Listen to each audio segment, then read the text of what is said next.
दलित की आप बात कर रहे हैं। याद है ना मायावती जी के ऊपर किस तरह से हमला हुआ था। तो भैया पिछड़ा और दलित का अपमान करने का ठेका किसी ने लिया था तो अखिलेश यादव जी और मुलायम सिंह यादव जी ने लिया था। और आज जाकर देखो पिछड़ों को भी सम्मान है, दलितों को भी सम्मान है, अगरों को भी सम्मान है। लेकिन जो लोग जातियों में बांटने की, जाति की दलगत राजनीति करते थे, आज उस राजनीति को नकारने का काम उत्तर प्रदेश की जनता ने किया है।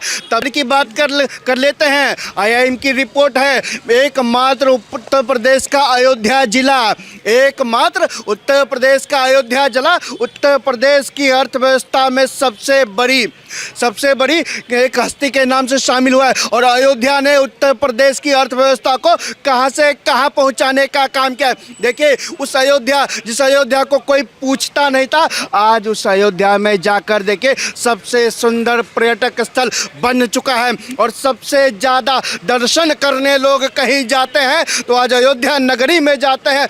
सफाई महोत्सव होता था और योगी जी के आने के बाद इन्वेस्टर समिट होता है। ये उत्तर प्रदेश का अंतर है। परिवार की चिंता कौन करते थे। और मैं फिर कहना चाहता हूँ, जिस पिछड़े की बात कर रहे हो उसको पिछड़ा रखने का काम किसने किया? अखिलेश जी की सरकार ने और मुलायम जी की सरकार ने किया। जिसे एक जिला एक स्कूल, एक जिला जाकर देखिए कानून का राज चलता है। पहले क्या था? एक जिला एक माफिया, जिले से माफियाओं का चलता था। आज हफ्ता वसूली होती थी, बेटियों का निकलना मुश्किल था, बेटियों का चलना दूभर था। और आप सबसे मजे की बात, 2017 से पहले जाकर देखिए बेटियों के लिए कि साक्षरता दर में कितनी कमी थी और कितनी गिरावट थी। आज उसी उत्तर प्रदेश में चले जाइए, जाकर देखिए बेटियों को कलेक्टर बनाया जाता है, बेटियों को सरकारी नौकरी दी जाती है, पुलिस में भर्ती किया जाता है। चलिए दोस्तों, शुरू करते हैं फिर से बात करना लोगों से और जानने की कोशिश करते हैं कि जिस तरीके से योगी वर्सेस जो अखिलेश माहौल बनाया गया है उसमें क्या बदलाव देखने को मिलेगा। या जो जिस तरीके से अखिलेश यादव कह रहे हैं कि योगी जी को तो फ़ोन भी चलाना नहीं आता, वो मठ में चले जाएंगे, 27 में साफ है पीडीए की राग अलाप रहे। पुदर्ज मैं आपसे जानना चाह रहा हूँ, क्या सच में अखिलेश यादव 27 में सीएम बन जाएंगे?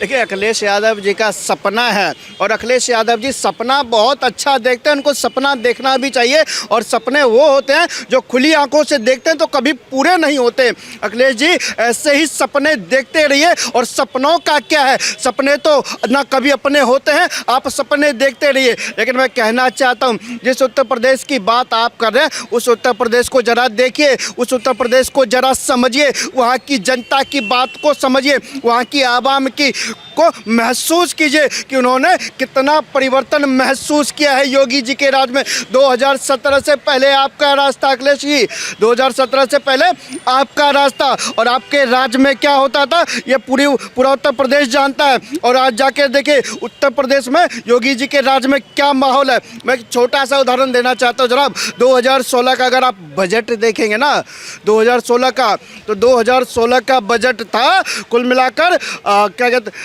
3,47,000 करोड़ का, 3,47,000 करोड़ का। और अभी योगी जी के राज में कितना बजट है जानते हैं? 9,12,000 करोड़ का। तो ये अंतर है साहब, 3 गुना ज़्यादा बजट देने का काम। फिर मैं कहना चाहता हूँ अखिलेश जी, 3 गुना ज़्यादा बजट देने का काम किसी ने किया है तो हमारे योगी आदित्यनाथ जी ने किया है। जिस उत्तर प्रदेश की बात कर रहे हैं आप अखिलेश जी, कहते हैं कि मंदिर मस्जिद की बात करते रहते हैं, रोजगार की बात ही नहीं करते। जहाँ होता है मस्जिद गिरा दो, मंदिर बना दो, मंदिर की बात करो, साधु की बात करो, संत की बात है, रोजगार की बात कर लेते हैं। आईआईएम की रिपोर्ट है, एकमात्र उत्तर प्रदेश का अयोध्या जिला, एकमात्र उत्तर प्रदेश का अयोध्या जिला उत्तर प्रदेश की अर्थव्यवस्था में सबसे बड़ी एक हस्ती के नाम से शामिल हुआ है। और अयोध्या ने उत्तर प्रदेश की अर्थव्यवस्था को कहां से कहां पहुंचाने का काम किया है। देखिए उस अयोध्या, जिस अयोध्या को कोई पूछता नहीं था, आज उस अयोध्या में जाकर देखिए सबसे सुंदर पर्यटक स्थल बन चुका है। और सबसे ज़्यादा दर्शन करने लोग कहीं जाते हैं तो आज अयोध्या नगरी में जाते हैं, श्री प्रभु श्री राम जी के चरणों में जाते हैं, वहाँ से उनका आशीर्वाद लेते हैं। इतना भयंकर और भव्य पर्यटक स्थल के रूप में अयोध्या जानी जाती है। और जाकर देखिए जहाँ पर पर्यटक स्थल बना है तो साहब स्वाभाविक है ट्रांसपोर्ट की सुविधा तो होगी। जब ट्रांसपोर्ट की सुविधा होगी तो साहब होटल्स की सुविधा होगी। तो समझ सकते हैं आज अयोध्या की स्थिति कहाँ से कहाँ पहुँच चुकी है। इसके साथ आप चले जाइए काशी विश्वनाथ में जाकर देख लीजिए। मैं फिर कहना चाहता हूँ आप दिल्ली के बगल गाजियाबाद से शुरू हो जाइए। जब गाजियाबाद से आप हाईवे पकड़ेंगे तो सीधा पूरे उत्तर प्रदेश क्रॉस करके बिहार सिर्फ बात करते हैं अखिलेश यादव आरोप तो यही लगा रहे हैं कि वो पिछड़ा दलित अल्पसंख्यक की बात नहीं कर रहे हैं, सिर्फ ठाकुर ब्राह्मण बड़े बड़े जातियों की बात करते हैं और मस्जिदों की बात करते हैं कि मस्जिद गिरा देंगे, मंदिर मस्जिद की बात कर रहे हैं। रोजगार पर कोई काम नहीं हो रहा है उनका और बुलडोजर वहीं जाता है जहां मुस्लिम और यादव दिखता है उनको।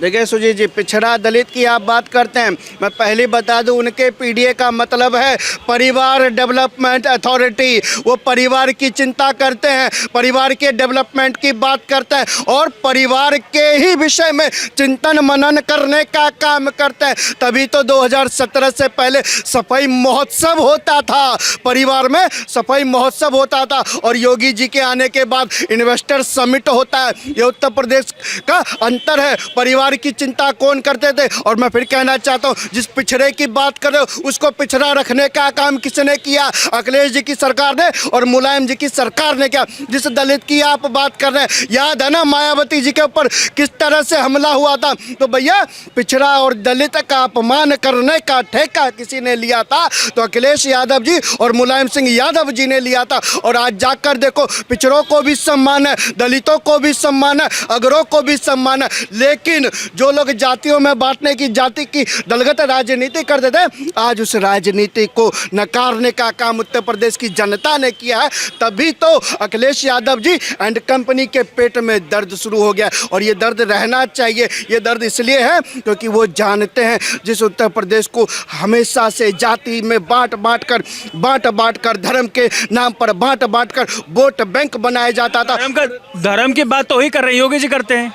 मैं फिर कहना चाहता हूँ योगी जी धर्म की बात नहीं करते। फिर वही माघ मेले में जाना, धर्म की बात आप कर रहे हैं तो जाकर देखो ना। और हमारे मुलायम सिंह जी ने बड़ी संसद में क्या कहा था?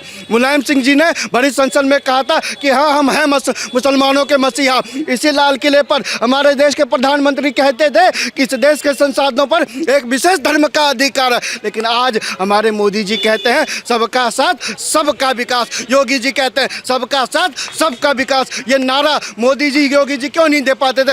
ये नारा मोदी जी योगी जी दिए, बाकी अखिलेश यादव जी और कांग्रेस पार्टी ने क्यों नहीं दिया? क्योंकि साहब उनको पिछड़ा दलित की चिंता नहीं थी, उनको चिंता थी परिवार डेवलपमेंट अथॉरिटी की। क्योंकि उनको भारत की अर्थव्यवस्था की चिंता नहीं थी, उनको उत्तर प्रदेश की अर्थव्यवस्था की चिंता नहीं थी। कि योगी जी संत आदमी है, उनको मठ में जाना चाहिए, मुख्यमंत्री पद शोभा नहीं देता उनको क्योंकि माफियागिरी करते हैं, राजनीति करना शोभा नहीं उनको। हाँ वो तो बोलेंगे ना। पहले क्या था आज जाकर देखिए एक जिला एक स्कूल, एक जिला जाकर देखिए कानून का राज चलता है। पहले क्या था एक जिला एक माफिया, जिले से माफियाओं का चलता था। आज हफ्ता वसूली होती थी, बेटियों का निकलना मुश्किल था, बेटियों का चलना दूभर था। और आप सबसे मजे की बात 2017 से पहले जाकर देखिए बेटियों के लिए कि साक्षरता दर में कितनी कमी थी और कितनी गिरावट थी। आज उसी उत्तर प्रदेश में चले जाइए जाकर देखिए बेटियों को कलेक्टर बनाया जाता है, बेटियों को सरकारी नौकरी दी जाती है, पुलिस में भर्ती किया जाता है। लेकिन पहले घर से निकलना ही दूभर था और पहले ये ऐसा होता था उनके राज। लग रहा 27 में सीएम बनेंगे योगी जी? देखिए मैं फिर कहना चाहता हूँ अभी आपने कहा ना कि 27 में बनेंगे, ये तो सबको पता है, अखिलेश जी को भी पता है, डिम्पल भाभी को भी पता है। क्योंकि भैया उत्तर प्रदेश की रूपरेखा को जिसने बदला है, उत्तर प्रदेश के बजट को 3 गुना करने का काम जिसने किया, उत्तर प्रदेश से नाच महोत्सव खत्म करके इन्वेस्टर समिट लाने का काम जिसने, मंत्री बनेंगे बिल्कुल 100%।